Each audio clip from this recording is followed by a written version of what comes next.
इस नए रूल ने ये ज़रूरी कर दिया है कि या तो आप नॉमिनेशन भरिए या फिर आप उसको ऑप्ट आउट करिए। अगर नॉमिनेशन नहीं है तो पेपर वर्क काफ़ी बढ़ जाता है, जो कि सिंपल नॉमिनेशन से अवॉइड किया जा सकता है। Investor education and protection fund, ये सारा पैसा इस फंड में ट्रांसफ़र कर दिया जाता है।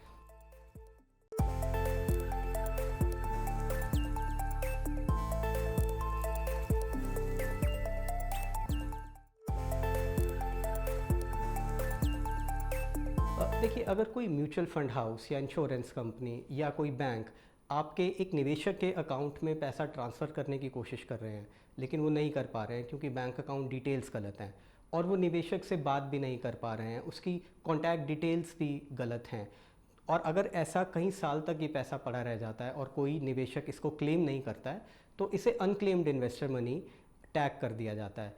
और ये पैसा कई साल अगर ऐसे ही पड़ा रहता है तो एक सेंट्रल गवर्नमेंट का फंड है, investor education and protection fund, ये सारा पैसा इस फंड में ट्रांसफ़र कर दिया जाता है और इस पैसे को इन्वेस्टर अवेयरनेस प्रोग्राम्स में इस्तेमाल किया जाता है। लेकिन अच्छी बात यह है कि इस फंड में आपका पैसा अगर ट्रांसफ़र हो गया है तो उसके बाद भी आप उस पर क्लेम कर सकते हैं। आप IEPF की वेबसाइट पे जा सकते हैं, जिसका लिंक आपको आपकी स्क्रीन पर दिखेगा। आप यहाँ जाकर कुछ डिटेल्स डालकर चेक कर सकते हैं कि क्या आपका कुछ पैसा अनक्लेम्ड पड़ा है या आप किसी के लीगल हेयर हैं, उसका कोई ऐसा पैसा अनक्लेम्ड रह गया है। आप अगर उसकी जानकारी आपको यहाँ से मिलती है तो आप उसके लिए क्लेम डाल सकते हैं। तो ये एक बड़ी राहत है इन निवेशकों के लिए। लेकिन ये वास्तव में एक बड़ी समस्या है। एक हाल ही में एक रिपोर्ट आई थी association of registered investment advisers की, जिसने ये खुलासा किया कि कई हज़ार करोड़ रुपए निवेशकों के अनक्लेम्ड पड़े हैं। और ये समस्या सिर्फ म्यूचुअल फंड्स के साथ नहीं है, इंश्योरेंस प्रोडक्ट्स में, म्यूचुअल फंड्स में, बैंक अकाउंट्स में, यहाँ तक कि पब्लिक प्रोविडेंट फंड में भी निवेशकों के कई हज़ार करोड़ रुपए ऐसे पड़े हैं जो अनक्लेम्ड हैं। तो ये एक बड़ी समस्या है जिसका हल ढूंढना आवश्यक है। मेरे ख्याल में हाल ही में सेबी ने एक अच्छा कदम उठाया है, जिसमें उन्होंने नॉमिनेशन देने को ज़रूरी कर दिया है। तो जब आप निवेश करने जाएंगे, या तो आप किसको अपना नॉमिनी बनाना चाहेंगे ये आपको उसमें ज़रूर डालना पड़ेगा, या फिर आपको नॉमिनेशन से कॉन्शियसली ऑप्ट आउट करना पड़ेगा। आप नॉमिनेशन को खाली नहीं छोड़ सकते, जो कि अक्सर देखा गया है कि आपकी पुरानी इन्वेस्टमेंट्स में कई बार ऐसा हो जाता था, क्योंकि नॉमिनेशन एक मैंडेटरी फील्ड नहीं था। वो ज़रूरी नहीं था कि आपको निवेश करते हुए नॉमिनी का नाम डालना ही डालना है, इसलिए काफ़ी बार निवेशक उसको नज़रअंदाज कर जाते थे। लेकिन इस नए रूल ने ये ज़रूरी कर दिया है कि या तो आप नॉमिनेशन भरिए या फिर आप उसको ऑप्ट आउट करिए। मुझे लगता है कि इससे फ़र्क ये पड़ेगा कि काफ़ी निवेशक नॉमिनेशन डालना शुरू कर देंगे, जिससे कि बाद में सक्सेशन में काफ़ी मदद मिलेगी। और ये रूलिंग सिर्फ नई इन्वेस्टमेंट्स पे लागू नहीं होगा, लेकिन पुरानी इन्वेस्टमेंट्स के लिए भी म्यूचुअल फंड्स को ये निर्देश जारी किया गया है कि अगले साल मार्च तक उन्हें ऐसे जितने भी फोलियो हैं जिनमें नॉमिनेशन नहीं डला हुआ है, उनमें या तो वो निवेशक से बात करके नॉमिनेशन डलवाएं या निवेशक मैनुअली ऑप्ट आउट करें। तो ये एक्सरसाइज म्यूचुअल फंड्स को अगले साल मार्च तक पूरी करनी है, और मुझे लगता है आगे आने वाले टाइम में ये जो अनक्लेम्ड इन्वेस्टर मनी है, इस समस्या के निदान में कुछ हद तक ये सहायक होगी। अगर किसी निवेशक ने नॉमिनेशन नहीं किया है तो उसके लीगल हेयर्स के लिए ये थोड़ा सा समस्या का विषय है, क्योंकि उस पैसे को हासिल करने के लिए उन्हें कुछ पेपर वर्क करना पड़ता है।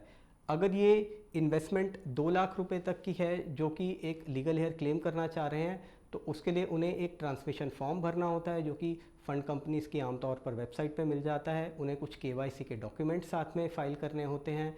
उन्हें अपना इन्वेस्टर के साथ, निवेशक के साथ रिलेशन इस्टेब्लिश करने के लिए कोई प्रूफ देना पड़ता है, और साथ में सारे लीगल हेयर्स को एक इंडेमनिटी बॉन्ड, एक एफिडेविट और एक नो ऑब्जेक्शन सर्टिफिकेट देना होता है कि उन्हें इस बात से कोई आपत्ति नहीं है कि ये पैसा क्लेमेंट को दिया जाए। तो ये सब डॉक्यूमेंटेशन करने के बाद ही कोई उस पैसे को क्लेम कर सकता है। और अगर ये निवेश 2 लाख रुपए से ज़्यादा का टोटल वैल्यू है तो उसके साथ एक कोर्ट का सक्सेशन सर्टिफिकेट और लगाना अनिवार्य हो जाता है। तो सब कुछ मिलाकर, कुल मिलाकर बात ये है कि अगर नॉमिनेशन नहीं है तो पेपर वर्क काफ़ी बढ़ जाता है, जो कि सिंपल नॉमिनेशन से अवॉइड किया जा सकता है। ये काफ़ी अहम सवाल है और इसका जवाब है नहीं।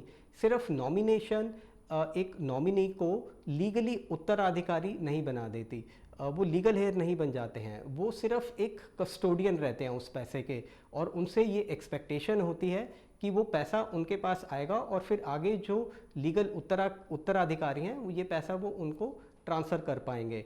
और इसीलिए नॉमिनेशन को एक हिंदुस्तानी आप जुगाड़ कह सकते हैं अपनी लेगेसी पास ऑन करने के लिए, लेकिन लीगली ये एक वीक फॉर्म ऑफ सक्सेशन है।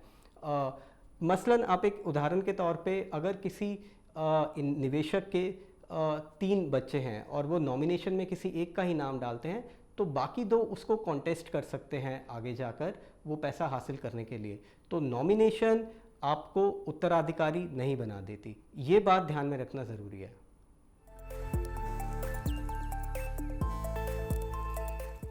सक्सेशन का सबसे अच्छा तरीका है विल लिखना। आप एक विल लिख सकते हैं जिसमें आप अपने सारे एसेट्स की डिटेल्स भरिए और आप किसको किस तरह ये पैसा देना चाहते हैं उसको काफ़ी बारीकी से लिखिए। आप उसमें अलग अलग तरह के सिनेरियो भी प्लान करके लिख सकते हैं। मानिए कोई निवेशक अपने बाद अपना सारा पैसा अपनी स्पाउस को ट्रांसफ़र करना चाहते हैं, लेकिन वो विल में ये भी सिनेरियो प्लान कर सकते हैं कि अगर उनकी और उनकी स्पाउस की एक एक्सीडेंट में एक साथ ही मृत्यु हो जाती है तो उस हालात में वो पैसा किसको और किस तरह दिया जाए। तो एक विल में आप इस तरह के सारे ही सिनेरियो डील कर सकते हैं और डिटेल में अपना सक्सेशन प्लान कर सकते हैं। तो सबसे अच्छा तरीका तो सक्सेशन का यही है कि आप एक डिटेल्ड और क्लियर विल लिखिए। तो कुल मिलाकर हमारी सलाह ये है कि आप कोई भी निवेश करते हुए नॉमिनी का नाम ज़रूर भरिए, उससे बाद में सक्सेशन में आसानी होगी।